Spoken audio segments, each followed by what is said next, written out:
জন্য সময় পড়ে আছে। আমরা স্থায়ী জান্নাতের জন্য কাজ করার জন্য আল্লাহ রাব্বুল আলামিন বলেছেন, বান্দা দুইটা আমল কর, ঈমান আন, আমলে সালেহ কর, নেক আমল কর, যালিকাল ফাওজুল কাবীর। এটাই হলো সবচেয়ে বড় সফলতা। জোরে কোন সুবহানাল্লাহ। এরকম বহু কিছু, অনেক কথাই তো আপনারা জানেন না কি করে নাই তারা, অনেক কিছু করেছে। কিন্তু আল্লামা সাইদির সেই 25 বছরের কথা আল্লাহ পাক কবুল করে দিয়েছেন। এমন নাড়া দেব গোড়ায়, মামু বাড়ি দিল্লি গিয়ে পড়বা। লন্ডনে পড়ছে, জার্মানি পড়ছে, বার্লিনে পড়েছে, ইতালি পড়েছে, রোমে পড়েছে, ওয়াশিংটন পড়ছে, মামু বাড়ি 25 বছরের কথা। আমি নিশ্চিত, আমি আমার দিক থেকে আল্লামা সাইদি একজন শতাব্দীর শ্রেষ্ঠ একজন এদেশের রত্ন। আল্লাহু আকবার। সম্মানিত ভাইরা, এই পরিবেশে এমনি আসেনি। আমরা আজকে অনুকূল পরিবেশে কথা বলার সুযোগ পেয়েছি, এটা এমনি এমনি আসেনি। অনেক শহীদের রক্ত, অনেক মজলুমের চোখের পানি, জায়নামাজ ভিজে যাওয়া, জেলখানার বালিশ ভিজে যাওয়া, কত কষ্টের মধ্য দিয়ে আল্লাহ তাআলা শুনেছেন এই 20 কোটি মানুষের, মুসলমানের হৃদয়ের আকুতি আল্লাহ পাক কবুল করে নিয়েছেন। সম্মানিত ভাইয়া, আমরা সফল যদি হতে চাই, আমাদের সবাইকে আগে ভালো হতে হবে। আমি যদি না ভালো হই, আমরা কি সফলতা পাবো? বলেন তো, সফলতা পাবো? এই জন্য আল্লাহ পাক বলছেন, সফল যদি হতে চাও আমার কিছু পরামর্শ নাও। এর মধ্যে যতগুলো পরামর্শ আছে, মোটামুটি 9টাকে আমি এক জায়গায় করেছি। 9টা পরামর্শ, 9টা উপায়। এর মধ্যে 1 নম্বর হলো ঈমান আনবো আমরা ভালো করে। জোরে বলি ইনশাআল্লাহ। আমরা কি এখানে কেউ বেঈমান আছে? বলুন তো, এক হাত তুলে একজন কম, আমি বেঈমান। কেউ কি আছেন আপনারা? সবাই কিন্তু আমরা বলি আমরা কি মুমিন অথবা আমরা ঈমানদার। একটা প্রশ্ন করি আপনাকে, বলুন তো, আমার দেশে নামাজি বেশি না ঈমানদার বেশি? আচ্ছা বলেন তো, বেনামাজি বেশি না ঈমানদার বেশি? আরেকটা প্রশ্ন করি, আমার দেশে নামাজি বেশি না ঈমানদার বেশি? আমি কিন্তু ক্যাশ লাগাই দিচ্ছি। নামাজি বেশি না ঈমানদার বেশি? বলেন। হ্যাঁ, নামাজি বেশি না ঈমানদার বেশি? আচ্ছা বলেন তো, এরকম কি বলে না, ভাই নামাজ না পড়ি ঈমান? ঠিক আছে, এখন বলেন, নামাজি বেশি না ঈমানদার বেশি? ঈমানদারই বেশি, নামাজি নেই। বলেন তো, নামাজি কি ঈমানদার কি বেনামাজি হতে পারে? ঈমানদার কি বেনামাজি হতে পারে? আমার দেশ একমাত্র দেশ যে দেশে নামাজ না পড়েও ঈমানের দাবি করে থাকে। অত্যন্ত দুঃখের বিষয়, খুবই কষ্টের বিষয়। আল ফারকু বাইনাল মুমিন ওয়াল কাফির তারকুস সালাত। মুমিন আর কাফিরের মধ্যে পার্থক্য হলো নামাজ। আর সেই নামাজ বাদ দিয়ে আবার বুক ধরে কয় নামাজ না পড়ি। ঈমান ঠিক আছে, আছে কি না? সফলতা কাকে বলে? আল্লাহ রাব্বুল আলামিন বলেন, 1 নম্বর উপায় হলো ভালো করে ঈমান আনতে হবে। ঈমান শুধু আনলেই হবে না, আমলও লাগবে। আল্লাহ রাব্বুল আলামিন সুন্দর করে সূরাতুল বুরুজের শেষ দিকে বলছেন, ইন্নাল্লাযীনা আমানু ওয়া আমিলুস সালিহাতি লাহুম জান্নাতুন তাজরি মিন তাহতিহাল আনহার যালিকাল ফাওজুল কাবীর। জোরে বলুন আল্লাহু আকবার।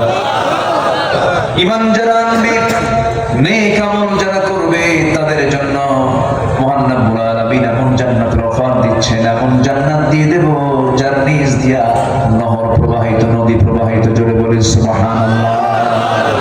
কোন নদী? শুধু পানির নদী নয়, শরাবের নদী, শরাবের নহর, দুধের নহর, মধুর নহর। কেউ তো সুবহানাল্লাহ বললেন না। বলেন তো, দুধের নহর কি গোটা দুনিয়া কোথাও পাবেন? মধুর নহর কি দুনিয়ার কোথাও পাবেন? জান্নাতে আল্লাহ পাক 4টা নহর রেখে দিয়েছেন। একটা হলো কি? পানির নহর, যেটা আমরা দুনিয়াতে দেখি না, পানির নহর, দুধের নহর, মধুর নহর, শরাব,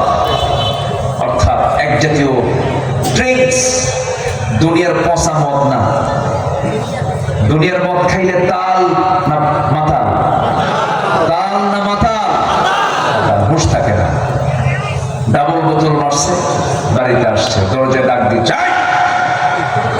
রাত 3টার দিকে ধমক মারতেছে, ও তো ভাবতেছে খাইছে, ডাবল খাইছে মনে হয়। দরজা খোলা মাত্রই এই স্বামী বউটাকে দেখা মাত্রই ভাবতেছে, বউ ভাবতেছে, লাল টকটকে চোখে তাকায় আছে। বউ এখন মনে মনে চিন্তা করে, আমি তো পাশে ছেলেকে নিয়ে দাঁড়ায় আছি, মানে ভয়ে ছেলেকে আমার সাথে নিয়ে আসছে, না জানি কি আচরণ করে। মদ খেলে কোনো আচরণ ঠিক থাকে না, পাশের ছেলে দাঁড়ায়। তো লাল টকটকে চোখ নিয়ে দরজা খোলা মাত্রই বউয়ের দিকে তাকায় বলে, আম্মা আসসালামু আলাইকুম। কি কথা বোঝেন নাই? বউ এখন গাহাই আমার পড়া কপাল, একটা যুবক ছেলের পাশে দাঁড়ানো, তার সামনে আমার মা বলে ডাকে। একটু কি শরম নাই তোমার?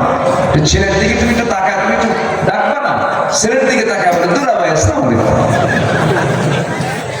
তো দুনিয়ার মদ খেলে পরে মানুষ মাতাল হয়ে যায়।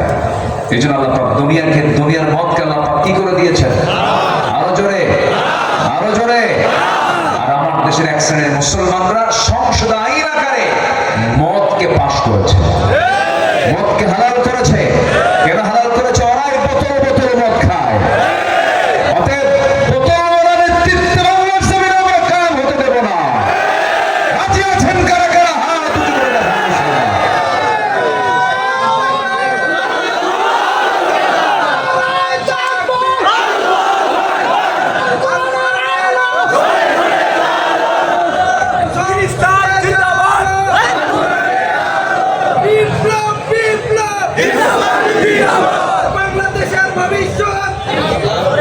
আল্লাহ কবুল করুন, জোরে বলে আমিন। তাহলে মদের বোতল যারা নিয়ে চলবে, মদের আইন যারা পাশ করার চেষ্টা করবে, তাদের নেতৃত্বের মুখে আমরা জুতা মারি, থুতু মারি। আমার দেশে তো সুদ নাই, সুদ খাওয়া কি কিন্তু আরাম, ভালো করে খাও, হারাম, আরাম না। বলেন কি সুদ খাওয়া কি হারাম, নিষিদ্ধ? আমার দেশে এটা হালাল। সুদকে রাষ্ট্রীয় স্বীকৃতি দিয়েছে। এরপরে মদের আইন পাস হয়েছে। মদের দোকান মনে হয় নীলফামারী বাদ পড়ছে। নীলফামারীতে মদের দোকান আছে না নাই? মদের দোকান যদি থাকে তারা দোকানদার তো নাই, দোকানদারও আছে না নাই? কাস্টমারও।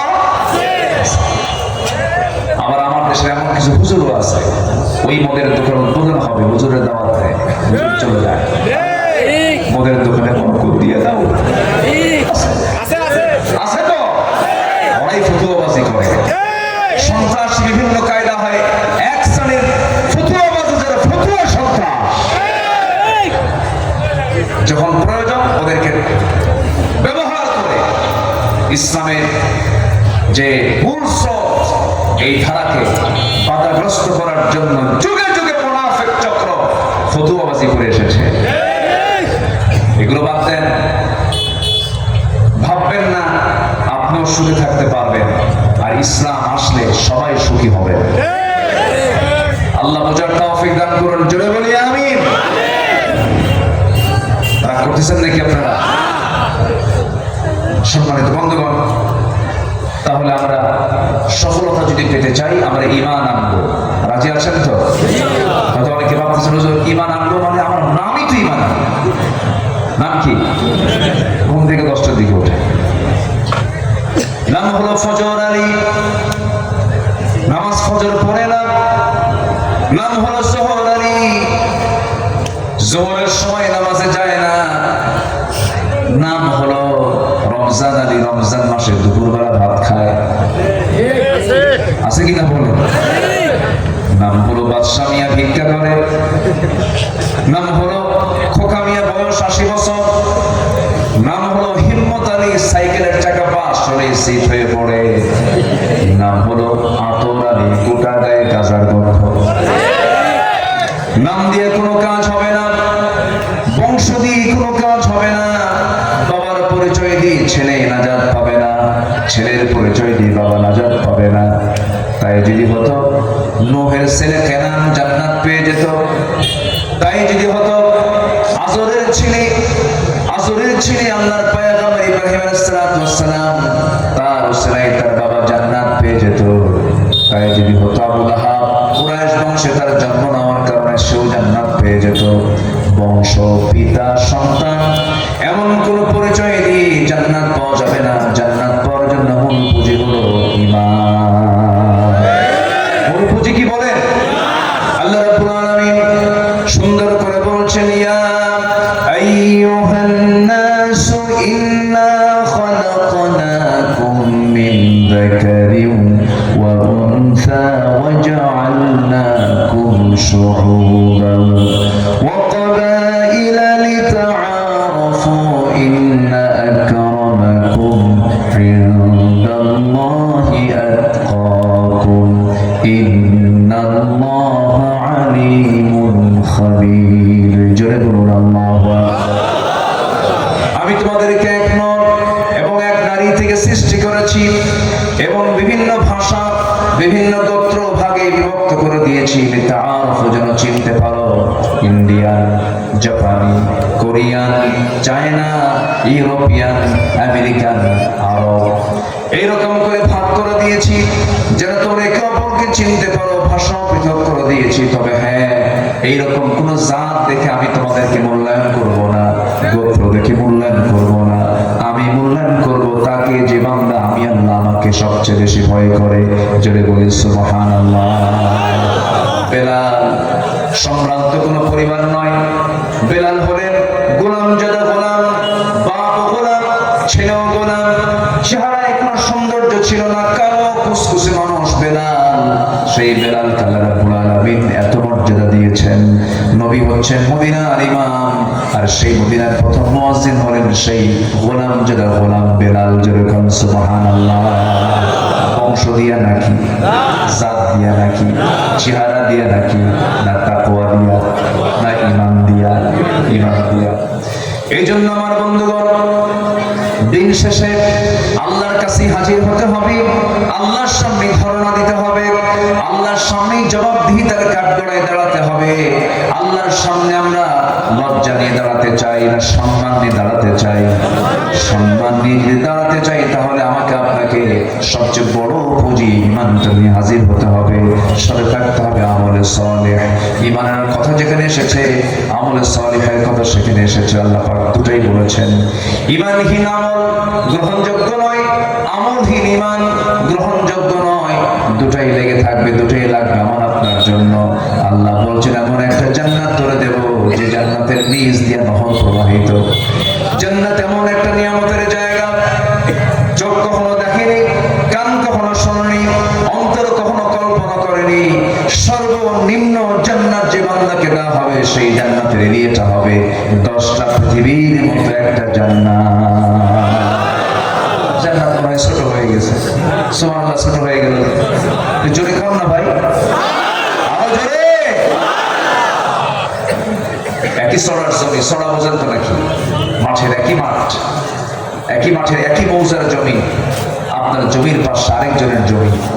ওই জমিটা আপনার নেওয়া খুব প্রয়োজন ছিল, আপনি নিতে পারেননি, আরেকজন কিনে ফেলছে। ঘুম হয় না আপনার? কি কামটা হয়েছে? কি আছে কিনা বলেন, আছে কিনা বলেন? ওই জমিটা যদি আমার হতো কতই না ভালো হতো। কি টেনশন!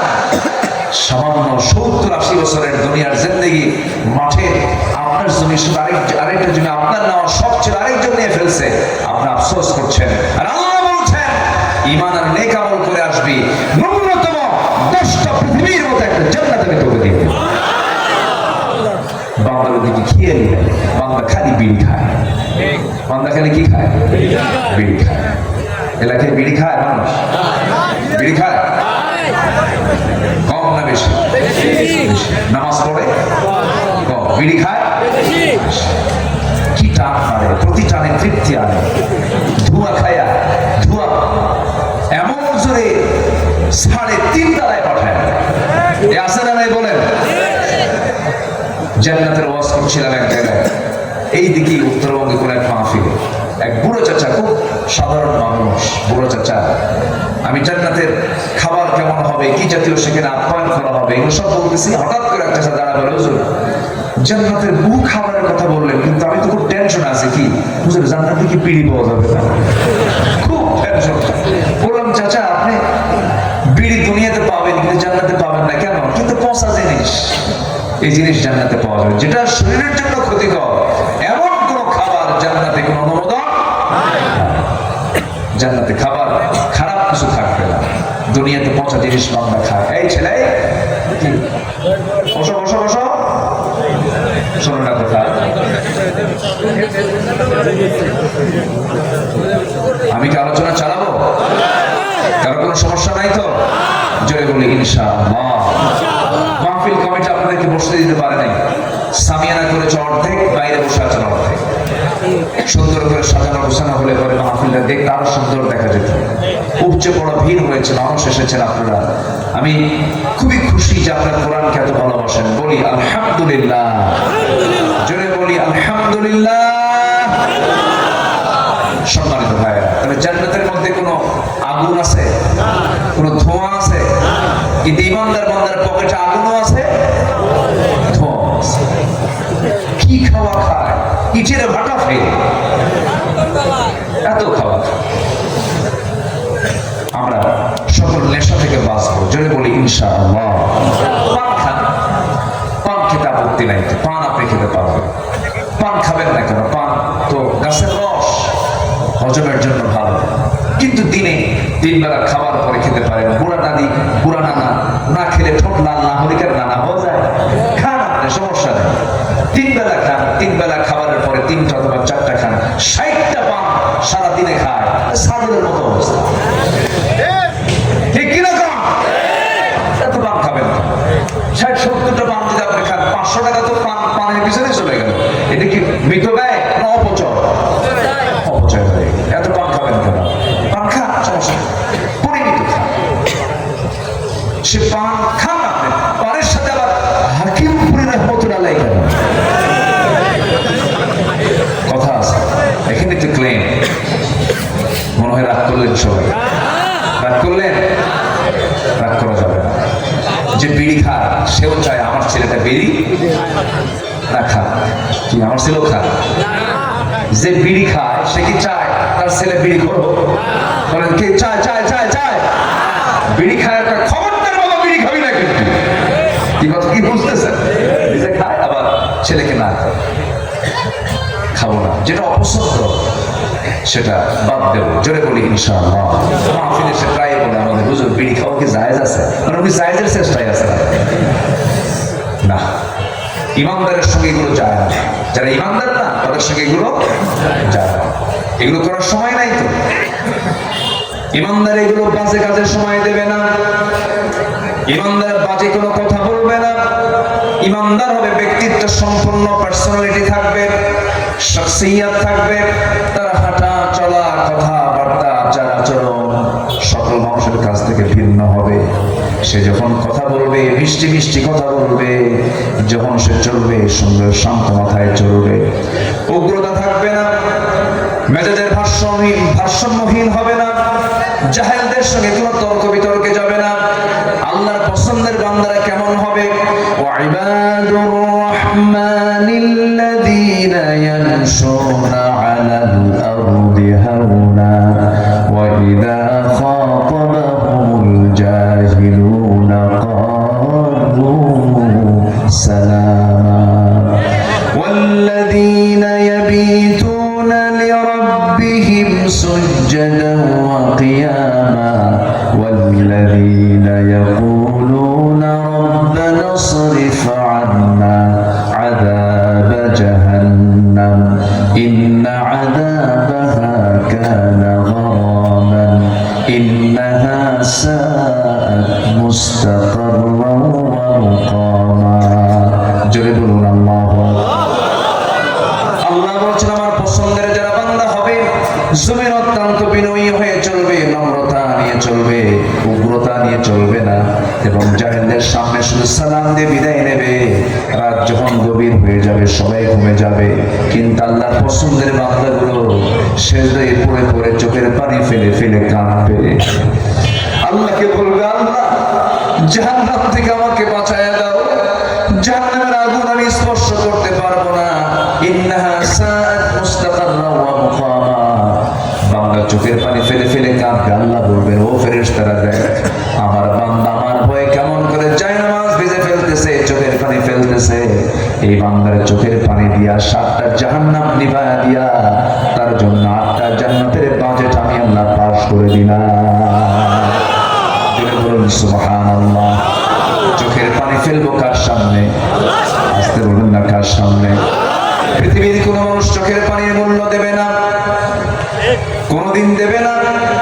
আপনার স্বামী স্ত্রীর সামনে কাঁদবেন, স্ত্রী বলবে, তুমি কেমন পুরুষ, পুরুষ মানুষের চোখে পানি মানায় না, আপনাকে হেও তুচ্ছ তাচ্ছিল্য করবে। বউটা আপনার সামনে কাঁদবে, স্বামী বলবে, মেয়েরা এরকম করে কাঁদে, কেউ দাম দেবে না। কিন্তু আপনি পৃথিবীর কোন মানুষের সামনে কান্নার মূল্য যদি নাও পান, কিন্তু আল্লাহর সামনে যদি আপনি কাঁদতে পারেন, এক ফোঁটা চোখের পানি যদি ফেলতে পারেন, ওই এক ফোঁটা চোখের পানি আপনাকে জান্নাতে নিয়ে যাবে। আল্লাহর ভয়ে কাঁদতে হবে, আল্লাহর ভয়ে রোনাজারি করতে হবে, আল্লাহর ভয়ে হাওয়া করে সিজদার মধ্যে কাঁদতে হবে। যার কান্না দুনিয়াতে বেশি, তার হাসি জান্নাতে বেশি হবে। আর যে দুনিয়াটাকে উল্লাসের জায়গা মনে করবে, আর দুনিয়া সিজনুল মুমিন ওয়া জান্নাতুল লিল কাফির, হুজবাতুল জান্নাহ বিল মাকারিহ, হুজবাতুন নার বিশ শাহাওয়াত। এই দুনিয়াতে যাদের অতিরিক্ত সুখ, তাদের জন্য কিয়ামতের দিন ভয়াবহ যন্ত্রণা শাস্তি রয়েছে। ইমানদারের জন্য দুনিয়াটা সুখের জায়গা নয়, অত্যন্ত কণ্টকাকীর্ণ জায়গা। এই দুনিয়াটা কোনো মতো পার হলে পরে অনন্তকালের জন্য সময় পড়ে আছে। আমরা স্থায়ী জান্নাতের জন্য কাজ করার জন্য আল্লাহ রাব্বুল আলামিন বলছেন, বান্দা 2টা আমল কর, ঈমান আন, আমলে সালেহ কর, নেক আমল কর, যালিকাল ফাওজুল কাবীর। এটাই হলো সবচেয়ে বড় সফলতা। জোরে কোন সুবহানাল্লাহ।